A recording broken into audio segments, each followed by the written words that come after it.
the burden of Damascus. Behold, Damascus is taken away from being a city, and it shall be a ruinous heap.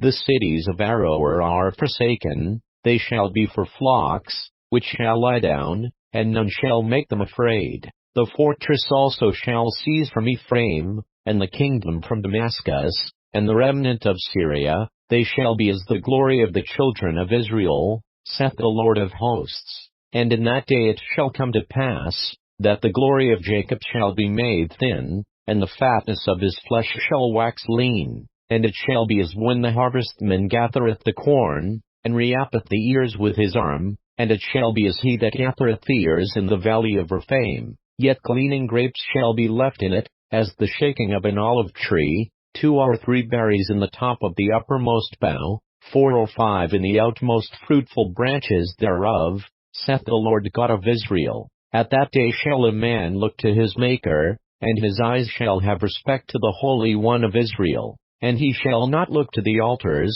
the work of his hands, neither shall respect that which his fingers have made, either the groves, or the images. In that day shall his strong cities be as a forsaken bough, and an uppermost branch, which they left because of the children of Israel, and there shall be desolation, because thou hast forgotten the God of thy salvation, and hast not been mindful of the rock of thy strength. Therefore shalt thou plant pleasant plants, and shalt set it with strange slips. In the day shalt thou make thy plant to grow, and in the morning shalt thou make thy seed to flourish. But the harvest shall be a heap in the day of grief and of desperate sorrow. Woe to the multitude of many people, which make a noise like the noise of the seas, and to the rushing of nations, that make a rushing like the rushing of mighty waters.